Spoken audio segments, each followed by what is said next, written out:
For 2.5 years, the She Association has remained in the shadows, waiting desperately for their time to come. Or more accurately, well, they've been chained up in the basement living off of scraps and expired hype. So now that we have a new She ID 5 seasons later, is the team back?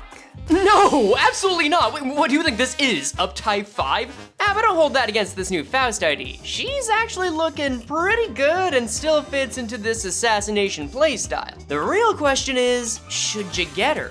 Well, let me get you the TLDR. She Association East Section 3 Faust is a Blois unit that gains poise for business and inflicts bleed for charity. The Pequod trio, especially Ishmael, will help her, and the bloodfiend commune loves the bleed she brings him. In other words, if you've got a team that's good at sharing poise around, or a bleed team that perhaps needs more generation, I'd say give her a look. But if you want to know how she works, well, we gotta perform a little She section. First things first, Faust here is an ammo unit in everything but the name. She spawns with arrow She at the start of the encounter, and we can infer that because there's no section in the kit where she gets more arrows, except for when she's pulling the used ones out of cadavers. That's a relief too, since her kit revolves around these. Like, the entire kit. All 4 of these passives are related to using these arrows. So how about we start by seeing how you get these into someone's exposed abdomen. All of these effects are connected to Faust's defensive skills and her skill 3 too. Just like a sniper on recon, that defensive skill will prime her bow. In exchange for doing nothing but meat shielding for the turn, she'll gain 2 statuses on the next one, ready to loose and target aim. Now RTL over here acts as Faust's key to unlock her 3 too.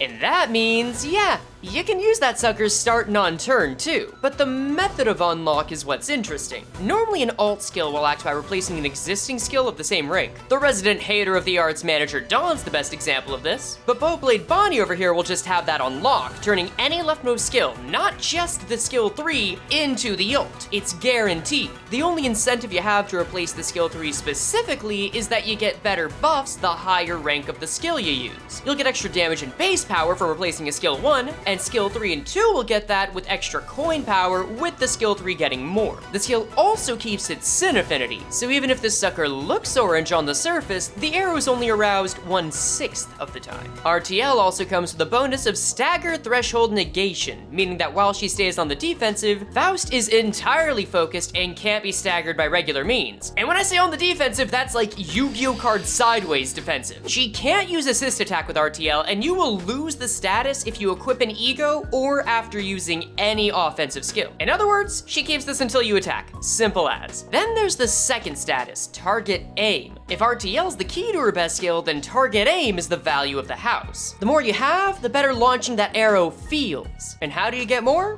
Bonus meditation. Specifically through using the defensive skill again. It's like charging up the attack further since you get additional target aim every time you make use of it. Now, if I had to guess, target aim caps out at either 2 or 3. Having to keep a unit on the defensive ain't much better than them being staggered, so losing more than 3 turns for an attack feels excessive. That's why in return, you get a solid set of buffs. You know that snipe archery passive? Yeah, it's cool that it allows you to replace any skill for her 3 too, but if you're maxed out on target aim and don't have a skill 3 now or on the horizon, you can just throw out her defensive skill and it's treated as the skill 3, getting all the buffs that come with it. It's a little unwieldy since you have to wait to max your TA and then hope there's no half-transparent S3 coming later, but hey, I'll take it over her having to be half dead to be useful, right? And the rest of target aim is directly connected to the skill 3 too, or its proper name, Bow's Glimmer. This skill is unclashable, does not want anything to do with the rusty coin, and will do more damage based on the amount of target aim that she has, and even deal more on crit. Target aim will also give her more coin power and poise based on the stack,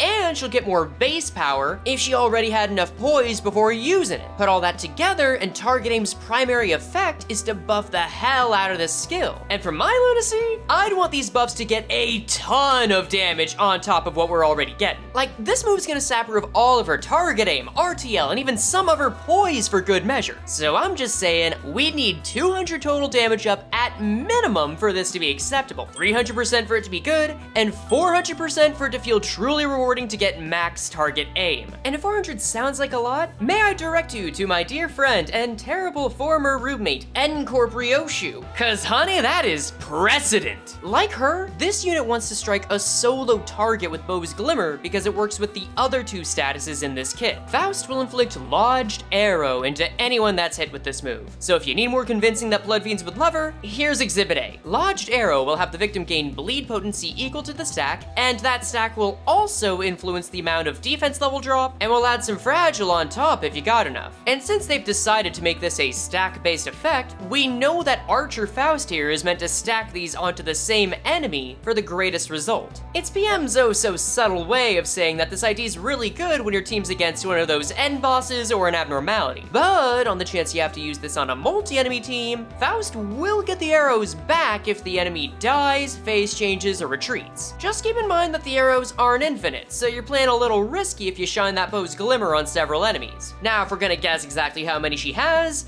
I'd say anywhere from 2 to 4. 2's technically enough for the Lodged Arrow's requirements to make sense, if a little underwhelming, but personally, I like the idea of 4. The icon's got 4 arrows in it, it's the She association, that means number 4, they've always had that fascination with it, you guys get the vision there, right? Either way, the lower the number, the less time you need to take to get the max effect out of those Lodged Arrows, and the higher the number, the more often you can use Bow's Glimmer before running out of arrows, and then the shield gives up and turns into an evade as a consolation prize. Just be ready for either case this week. If we're gonna talk about consolation prizes though, you will get some rewards if Bow's Glimmer kills the target. On top of getting the arrow back, you'll get some extra poise count if you also crit, and a little status called Life Render. This will give Faust extra offense level and final power the turn after she gets that kill. And you know what, it's charming, it's fitting considering she's meant to be, you know, an assassin. Combine that with the extra slash damage up you get if you're a little overachiever with the target aim, and you've got yourself a nice setup to use the other attack skills. And these attack skills, well, for as much as the kit focuses on Bow's Glimmer, I'm very happy to say that all of these skills have their purpose. All 3 will gain either coin or clash power based on the amount of poise on her or bleed on the target, but Cleave, the skill 1, is the only one of the 3 that will give her poise potency on use. And you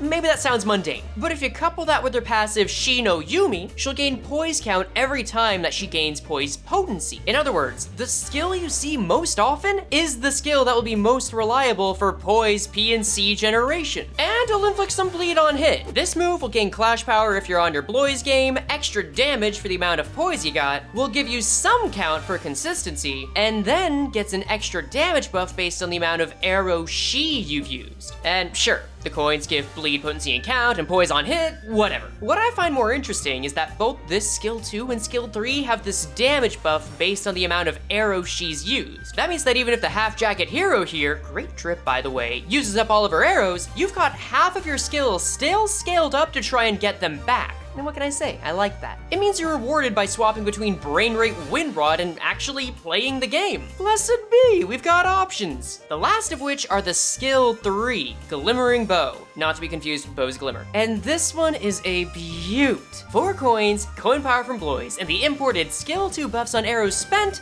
poise on self, and a splash of poise count as a gift. It'll give a bit of Blois potency and some bleed count on hit, with the crit rewarding you with extra Blois count and some defense level down on the last coin. So what does this all mean for her strategy? Well, just because this Faust gets buffs and extra skills by using her arrows, I wouldn't recommend trying to go for Bow's Glimmer from the get-go. For one, you're missing out on 2 key sources that the skill wants, poise and SP. Neither the guard nor the 3-2 are clashable, which means you're not getting any sanity from them. And since target aim and the skill replacements will give her extra coin power, you really want that heads coin to get the max effect. So instead, start off by using your fundies to build up that poise and brain momentum. Get that Bow of Death passive up. Whether you've got to get some stored pride, luster, resonance, whatever it takes, just watch out for it. Then unfold that bow like a fidget toy until you're satisfied enough to make your enemy commit tarnished Bloodhong Luke cosplay. Afterward, either rinse and repeat to regen your poise with the fundies, or go full time into archery so those arrows keep stacking on top of each other. Either way, you'll eventually find a spot where you're swapping between fundy regen and the money launch. Just don't expect to go from a fully buffed Bow's Glimmer into a Glimmering Bow because of that skill swap buff. So overall, does this mean the She Association's back?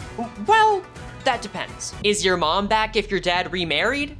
Yeah, as far as team comps go, I don't think we're getting a huge reason to use the Season 1 She alongside her. She doesn't have the low HP strats nor any faction-specific buffs. So what, am I really gonna tell you should stick her with this Heathcliff? You know, the guy with the skill tree that gets to 19 clash power and tries to rebrand self-harm as a buff? Nah, baby, she's more at home with this Heathcliff. Heathcliff will gain aggro so that she isn't getting hit as often while charging since, well, she likes to go unseen until she strikes. Plus, Heathcliff will generate envy, which will help with Faust generating resources for her own ego. And these are the ego I'd recommend for this ID, though I wouldn't call any of her ego a great match outside of Thoracalgia for poise generation with a tiny splash of healing buffs. And then in second place, we've got Hexnell for the sake of putting even more pointy objects in the enemy for maximum bleed leakage. But the Hay slot, that one can be changed depending on how much you need healing or high clashing ego. If we go with this setup though, it means you'll want to generate envy with a smidge of gluttony, sloth, gloom. Honestly, every other sin is helpful here, but envy is the easiest return on investment. That's why the Pequod trio as a whole is a solid choice since they're also Blois, and Whale Mail can throw some extra poison SP her way. Just don't expect Faust to use an assist attack. Alternatively, you can keep Faust in the back line with other bleed units taking up the front like the bloodfiends. Again, they'll be treating those lodged airs like a hamster sipper. Heisho Yi Song and Zwei, Gregor, and Ishmael can also help out by being reliable tanks for her to lock into. Hell, Blind Obsession Ishmesh is really well since that also helps with the SP and poise upkeep. Now I could go on, but the point is that this ID is versatile enough to go with a lot of other IDs, just not specifically the other She units. This Faust will fit in with a bleed team, a poise team, and do alright in a team that can draw aggro away from her and give her poise and SP. Oh, and you can sideline her if you've got her with Bloodfiends and Ring Song since she gives pierce damage up to allies that inflict bleed potency. Solid damage support passive all around. In the end, I feel this ID has more in common with Season 1 Hopkins instead of Season 1 She Association IDs, but while I wouldn't call her a must-get, you're not gonna be put out by having her. As always, these are guides and meant to give y'all a read on what to expect for optimizing, while giving ideas to folks that want to get creative with fun builds instead of just meta ones. If I missed something, please do let me know, but for now, let's talk about color fixers. Today's member and patron Q&A is about whether we'll get color fixers as IDs soon. And to that, no, I don't think so. Those guys are at least Star of the City power level, and the earliest I can see us getting anything at that scale is like Season 8. And even then, it'd probably be one of the lesser known color fixers like the Vermilion Cross, the Grass Maiden, or I don't know, the Red Sack if PM thinks we've been naughty and deserve a second Christmas Bokgak. Anyone that's had a speaking role is almost certainly End of Inferno content.